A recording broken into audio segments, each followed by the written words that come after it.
Olá, queridos equipistas, estamos de volta. Depois de termos ouvido tantas reflexões maravilhosas do Padre Eduardo, de termos aprendido tantas coisas a respeito dos dons do Espírito Santo, nós temos agora uma outra reflexão que vai coroar, que vai sintetizar tudo o que nós vimos até agora. É uma surpresa para vocês. Vamos ouvir com muito carinho, com muita atenção. Fiquemos agora com o Padre Eduardo Peters.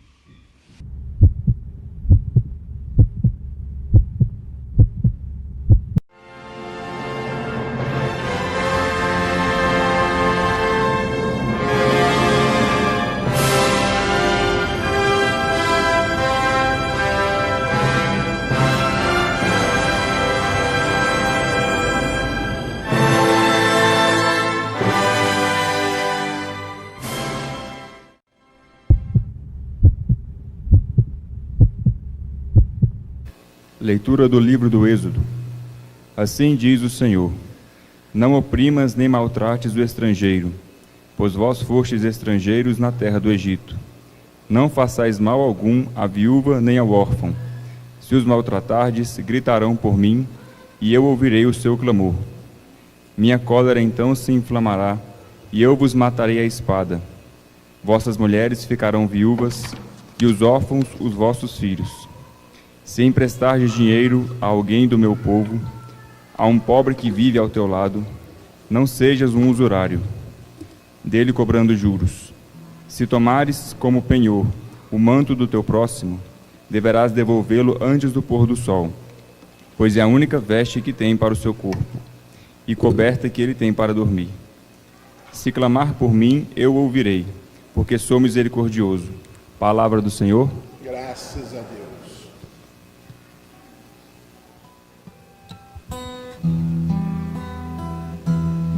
Eu vos amo, ó Senhor, sois minha força e salvação.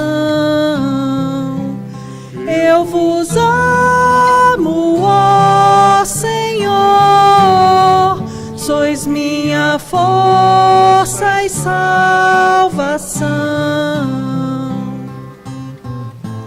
Eu vos amo, ó Senhor, sois minha força, minha rocha, meu refúgio e salvador. Ó meu Deus, sois o rochedo que me abriga, minha força e poderosa salvação. Eu vos amo, ó Senhor, sois minha força e salvação. Ó meu Deus, sois o rochedo que me abriga, sois meu escudo e proteção, em vós espero. Invocarei o meu Senhor, a Ele a glória, e dos meus perseguidores serei salvo. Eu vos amo, ó Senhor, sois minha força e salvação. Vivo, Senhor, bendito seja o meu rochedo, e louvado seja Deus, meu Salvador. Concedeis ao vosso Rei grandes vitórias, e mostrais misericórdia ao vosso ungido. Eu vos amo, ó Senhor, sois minha força e salvação. Eu vos amo, ó Senhor, sois minha força e salvação.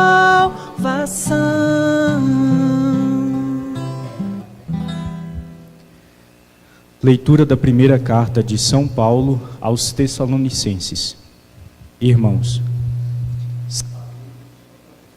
procedemos entre vós, para o vosso bem.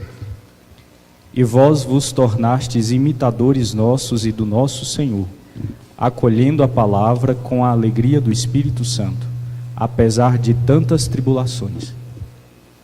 Assim vos tornastes modelo para todos os fiéis da Macedônia e da Acaia. Com efeito, a partir de vós, a palavra do Senhor não se divulgou apenas na Macedônia e na Acaia, mas a vossa fé em Deus propagou-se por toda parte. Assim, nós já nem precisamos de falar, pois as pessoas mesmas contam como vós nos acolhestes e como vos convertestes, abandonando os falsos deuses, para servir ao Deus vivo e verdadeiro, esperando dos céus o seu Filho, a quem ele ressuscitou dentre os mortos. Jesus, que nos livra do castigo que está por vir. Palavra do Senhor. Graças a Deus. O Senhor esteja convosco. Ele está no meio de nós. Proclamação do Evangelho de Jesus Cristo, segundo Mateus. Glória a vós, Senhor. Naquele tempo, os fariseus ouviram dizer que Jesus tinha feito calar os saduceus. Então eles se reuniram em grupo e um deles perguntou a Jesus para experimentá-lo: Mestre, qual é o maior mandamento da lei? Jesus respondeu: Amarás o Senhor teu Deus de todo o teu coração, de toda a tua alma e de todo o teu entendimento. Esse é o maior e o primeiro mandamento. O segundo é semelhante a esse: amarás ao teu próximo como a ti mesmo. Toda a lei e os profetas dependem desses dois mandamentos. Palavra da salvação. Glória a vós, Senhor. Queridos irmãos e irmãs, a nossa liturgia da palavra nesse 30º domingo do tempo comum nos propõe de maneira muito direta a compreensão do que se espera de nós a respeito dos nossos relacionamentos com as outras pessoas. O Evangelho de hoje é bastante direto nesse aspecto, quando os fariseus perguntam a Jesus sobre qual é a lei, que possa orientar para se alcançar a vida eterna. Jesus resume a lei e os profetas em dois mandamentos muito concretos: o amor a Deus e o amor ao próximo. Se nós olharmos a nossa primeira leitura, hoje tirada do livro do Êxodo, nós vamos ver que ali já estava em germen, a ideia daquilo que Jesus vai desenvolver hoje na experiência do Evangelho. Porque na primeira leitura, no livro do Êxodo, se está dizendo que se deve procurar cuidar de respeitar o estrangeiro, de procurar atender o órfão e a viúva, e de não utilizar do empréstimo às pessoas necessitadas com usura. Sob pena, e o texto do Êxodo diz isso, sob pena de que o mau comportamento pudesse vir a levar as pessoas a experimentarem a mesma realidade que eles estão negligenciando. E aí Deus diz aos seus: sejam responsáveis nisso, para que vocês não se tornem estrangeiros, para que os seus filhos não sejam órfãos, para que as suas mulheres não sejam viúvas, e para que você não venha a passar necessidade. Se nós olharmos o texto do livro do Êxodo, nós vamos ver que ali está, de modo bastante expresso, algo que está na nossa consciência, que é aquela lei fundamental: fazer ao outro aquilo que eu gostaria que fosse feito a mim. Ou, em termos negativos, dizer não fazer ao outro aquilo que eu não gostaria que fosse feito a mim. Na nossa consciência, essa regra está aí como realidade fundamental e originante. de modo que a nossa consciência nos diz sempre o que fazer, pautados pela ideia de que devemos fazer o bem e evitar o mal. Fazer o bem e evitar o mal, procurando fazer ao outro aquilo que nós esperamos que seja feito a nós. Ou não fazer ao outro aquilo que nós não queremos que seja feito a nós.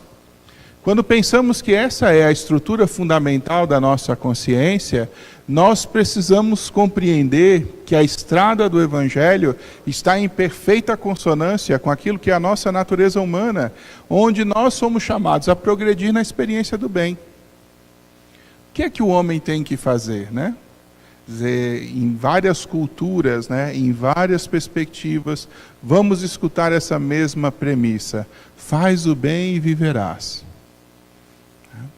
O Evangelho, na verdade, traz alguma novidade a respeito desse assunto? Traz uma novidade extraordinária. Porque a prática do bem, embora seja um dever, é acrescida na experiência do Evangelho da motivação pela qual nós devemos praticar o bem. E aqui, numa dúplice vertente. Primeiro, por amor a Deus. Depois, por amor ao próximo. Não é só um fazer o bem pelo bem, mas é entender que o bem é feito por amor. E aí precisamos voltar talvez na essência, no fundamento do que significa efetivamente amar. Amar consiste em enriquecer o outro com o dom da nossa própria vida.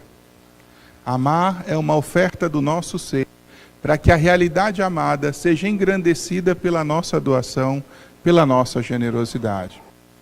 Quem ama, então, faz esse esforço de sair de si mesmo, em vista de promover o bem da pessoa ou da realidade amada. Nesse aspecto, um esvaziamento de nós mesmos, em vista do bem daquele que nós amamos. E aqui existem elementos muito concretos no amor. Primeira coisa, gratuidade. Assim, o amor não se pode exigir.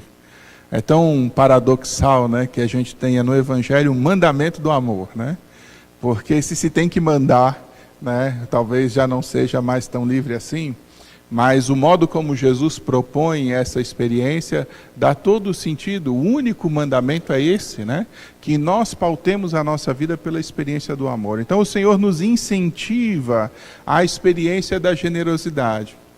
E ele diz: vocês são meus amigos se vocês fizerem o que eu vos mando. O que é que o Senhor nos manda? Amai-vos uns aos outros. De que jeito? Do jeito que eu amei vocês. O amor, então, está como premissa fundamental da experiência cristã. Não existe verdadeiro cristianismo que não esteja pautado na experiência do amor. E um amor que se traduz em serviço ao outro. Por isso, toda relação de poder, dentro do contexto da experiência cristã, se mostra inadequada quando esse poder não é serviço. Toda experiência de relação dentro da experiência do cristianismo que não seja relação de amor e de serviço se torna uma realidade, vamos dizer assim, de instrumentalização do outro, e isso nós não devemos permitir. O abuso, muitas vezes, nas nossas relações, começa justamente sob o pretexto do amor.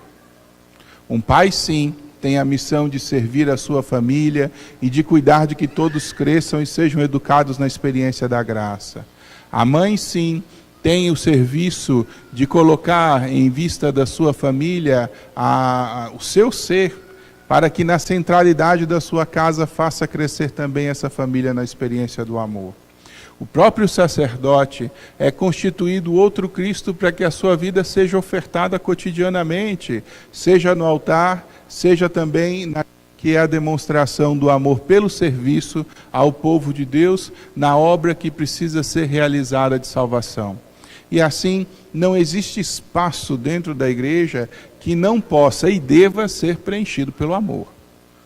Ou nós amamos, ou nós saímos da estrada do Evangelho.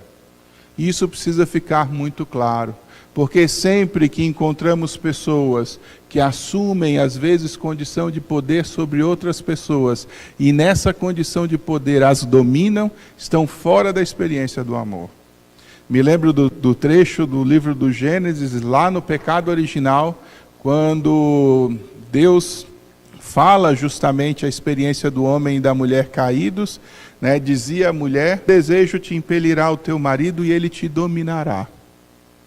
Aqui começa a desordem, né? Porque aquela relação que devia ser a relação de amor passa a ser a relação de domínio. Que nós, na história, transformamos de maneira muito negativa isso dentro de um contexto de machismo, e hoje estamos distorcendo de novo dentro de um contexto de feminismo e tentando inverter a polaridade da dominação. Nenhuma das duas coisas são respostas concretas para a maturidade dos nossos relacionamentos. Porque a chave da experiência nossa deve ser o amor recíproco, onde nós generosamente ofertamos a nossa vida e com alegria recebemos a oferta que o outro nos dá. É assim que deve funcionar a circularidade do amor nos nossos relacionamentos, onde eu, na medida em que me oferto, recebo também a gratuidade da oferta do outro e podemos tornar isso grande. É assim que deveria funcionar as nossas relações profissionais, onde através da produção e do trabalho eu recebo aquilo que é correspondente à dignidade do meu ser e aquilo que é suficiente para a sustentação da nossa família, cooperando para a construção de uma sociedade mais justa e mais fraterna. E essa experiência se dá também no amor. Toda a relação, todas as relações têm como paradigma fundamental o amor. Se nós olharmos e quisermos classificar todas as relações, nós vamos ver que essas relações estão classificadas a partir do elemento análogo ao amor. Diz assim: eu odeio alguém, né? Qual é o critério de odiar alguém? Odiar alguém, a gente sabe o que é o ódio a partir do amor, porque o ódio é o oposto do amor. Essa pessoa é meu amigo, né? Eu sei o que é a relação de amizade a partir do que é a relação de amor mais íntima que existe entre um homem e uma mulher. Aquele ali é o meu companheiro de trabalho, e assim por diante. Todas as designações que nós pudermos dar tem como analogante fundamental a experiência do amor. E é no amor que nós devemos procurar pautar a nossa vida. E hoje, no universo das motivações que nós devemos ter, então, para a experiência das nossas condutas, são dois amores: o amor a Deus e o amor ao próximo. Nós mostramos, queridos irmãos e irmãs, o nosso amor a Deus pelo amor que nós temos pelos outros. Assim, o grande esforço, acho, da nossa sociedade hoje é o esforço da superação do egoísmo. Né? É o esforço da superação do egoísmo. Vou dizer isso porque a grande semente de maldade que existe dentro do coração humano é exatamente esse fechar-se para o amor. Se o amor é uma oferta de si, né? O egoísmo é o fechamento dessa realidade. Porque é o passar a pensar mais em si mesmo do que a pensar naquilo que são os outros que devemos amar. E aqui está o grande desafio: superar o egoísmo nas nossas relações, nas nossas experiências cotidianas, no modo como nós interagimos com os outros e com as coisas. Sempre que nós nos fechamos e procuramos as coisas simplesmente para nos satisfazer, né, nós estamos construindo uma estrada que, na verdade, nos degrada muito mais do que nos eleva. Paulo tem muita verdade na afirmação que ele faz: há mais alegria em dar do que em receber. Porque, de fato, é na nossa oferta ao outro que a nossa vida ganha plenitude e sentido, porque se fomos criados em imagem e semelhança de Deus, e Deus é amor, toda vez que nós saímos dessa estrada do amor, saímos da verdade do nosso próprio ser, né? Da verdade que é capaz de preencher a nossa própria existência, e isso nos dá uma sensação de vazio profundo. E vamos ver aonde o egoísmo nos levou, né? Essa maximização, né, do eu, né? Esse egocentrismo nos levou ao quê? À experiência de um vazio existencial. Quantos de nós hoje conseguimos conhecer pessoas que estão passando por dificuldades existenciais, exatamente porque o plano era simplesmente realizar todos os próprios desejos, realizar simplesmente todos os seus sonhos pessoais, em detrimento muitas vezes da construção generosa de uma vida ofertada. E que muitas vezes nesse processo encontraram o vazio, às vezes até a depressão e às vezes até a perca de sentido de si mesmo.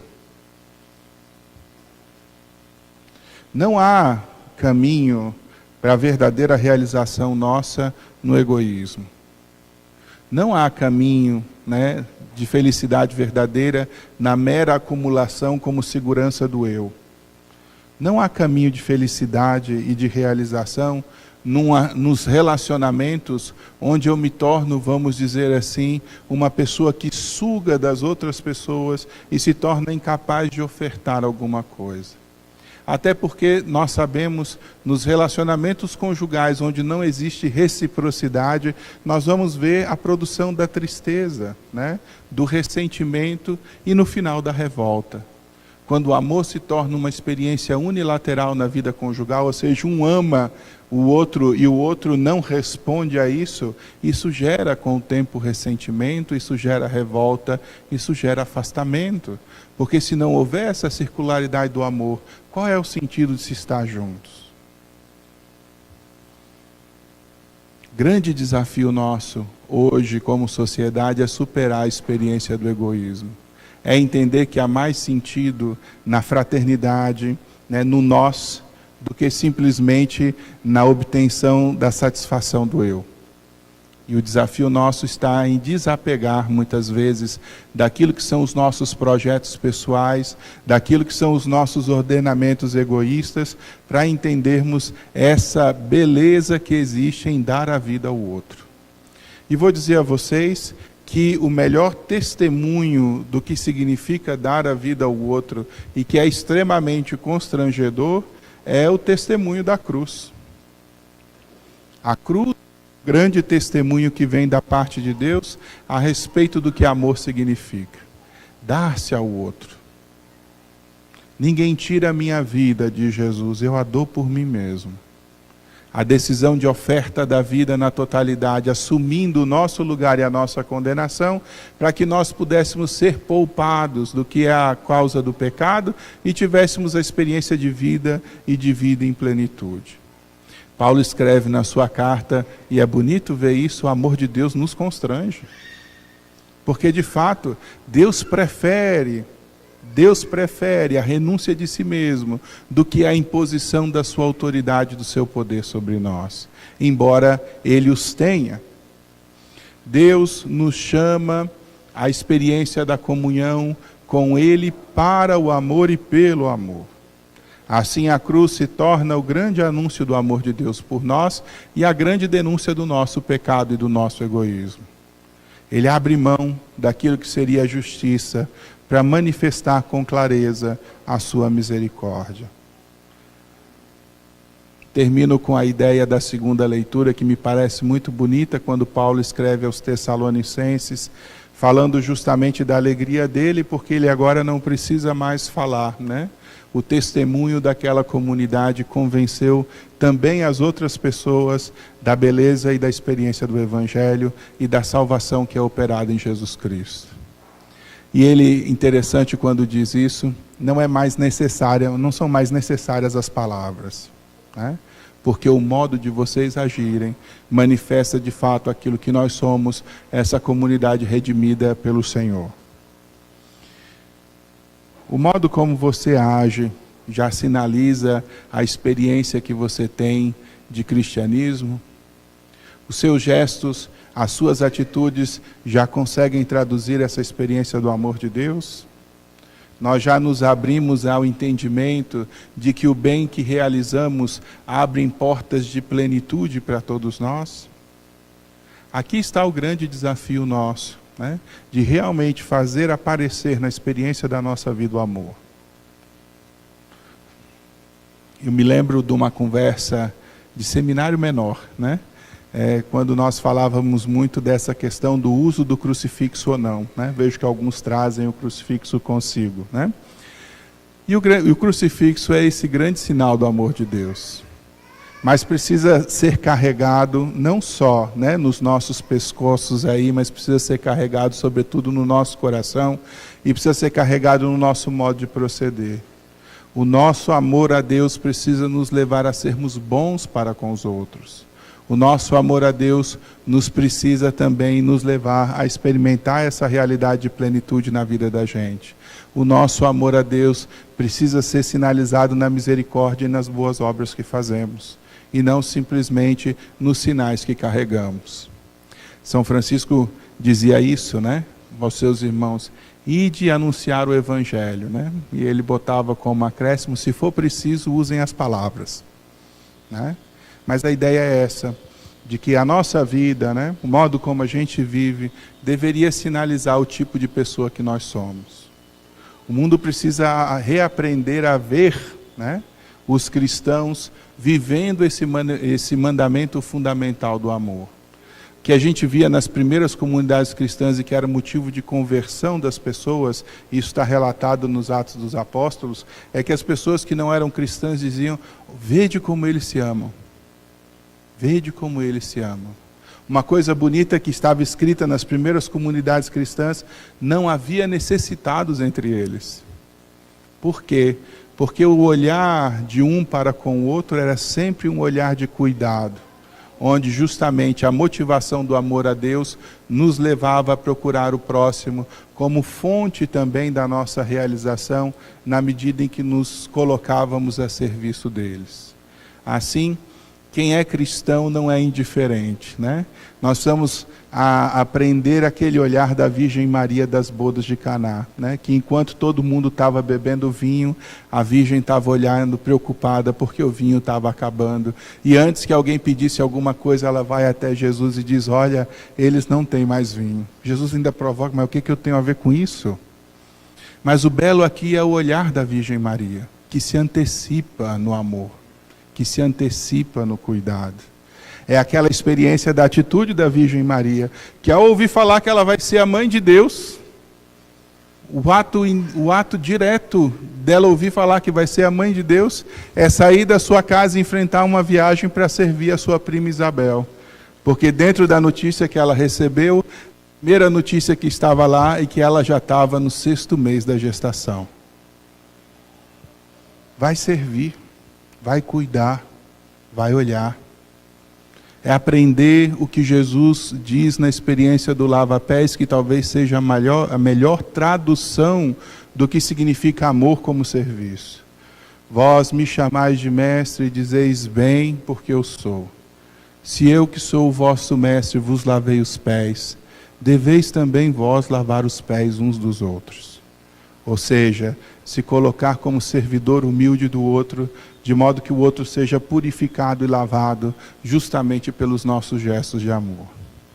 Façamos crescer o amor na nossa vida como doação ao outro, e a nossa vida vai se tornar rica e cheia de plenitude. O amor não é essa tara que está pregada aí hoje na sociedade. O amor não é desejo. O amor não é um mero querer bem. O amor isso talvez seja paixão. O amor é um movimento profundo onde colocamos a nossa vida à disposição do outro para que o outro seja melhor e mais santo por causa da minha presença. O amor é uma realidade tão certa, tão correta e tão segura que Santo Agostinho dizia: ama e faz o que quiseres. Porque de fato a norma mais correta e mais precisa para o engrandecimento do homem, para a realização da vida, é o amor. Peçamos hoje, então, de maneira muito concreta, que escutemos esse Evangelho e acolhamos essa grande mensagem de Jesus e esse grande mandamento do amor, porque só podemos ser felizes se houver amor na nossa vida, se houver amor no nosso coração. Louvado seja nosso Senhor Jesus Cristo. Para sempre seja louvado. Creio em Deus. Agora nós vamos nos preparar para a Santa Missa, porque a missa, ela é o ápice, é a missa que coroa todo esse dia de reflexão. Por meio dela, é Jesus que se faz presente, é o céu na terra. Então agora, você vai descansar um pouquinho, se der tempo, tomar uma água e nós vamos participar da Santa Missa. Já prepare o seu coração, já peça, vamos fazer uso do que aprendemos, né? Já vá pedindo ao Espírito Santo que você possa participar dessa missa como você nunca participou, conforme o coração de Deus. Que havia um santo que ele dizia o seguinte, eu sou péssima para lembrar nome, não vou lembrar, mas ele dizia assim, que participemos dessa Santa Missa como se ela fosse a única e como se ela fosse a última. Quão preciosa é a Santa Missa, não é verdade? É verdade. E tudo que nós vivemos nesse dia de hoje, tudo que nós aprendemos, tudo que Deus colocou em nossos corações nesse dia de hoje, nós precisamos praticar. E nada melhor que nesta Santa Missa já começarmos a praticar este amor, aprofundar este amor, aprofundar essa intimidade com Jesus. Na Santa Comunhão espiritual, aprofundarmos essa unidade com o Senhor e termos esse desejo de salvação. Então, nós encerramos aqui esse dia e dizendo que nós gostaríamos muito de estar assim, estamos juntos, presentes para poder abraçar e olhar nos olhos de cada um de vocês, cumprimentar, tomarmos o nosso cafezinho juntos, mas Deus sabe todas as coisas e Deus está em todos os lugares. E a nossa grande alegria foi poder passar esse dia com todos vocês e podendo de alguma forma todos nós juntos crescermos nessa busca da unidade do casal e da unidade do casal com Deus, nosso Pai e nosso Senhor. Então, rezemos o Magnífica. Vamos nos voltar para a imagem de Nossa Senhora. Vamos até abrir aqui um pouquinho, né? Afasta mais um pouquinho, amor. Deixa Nossa Senhora ficar em evidência, né? Para que nós possamos, voltados, olhe para essa imagem de Nossa Senhora. É verdade que é uma imagem, mas ela representa para nós aqui a Mãe de Deus, ela que soube, ela que é a esposa do Espírito Santo e que soube fazer em tudo a vontade de Deus.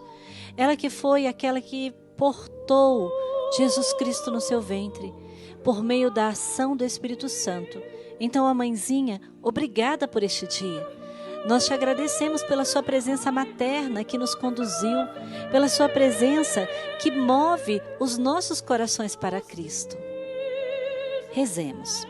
O poderoso fez em mim maravilhas e santo é o seu nome.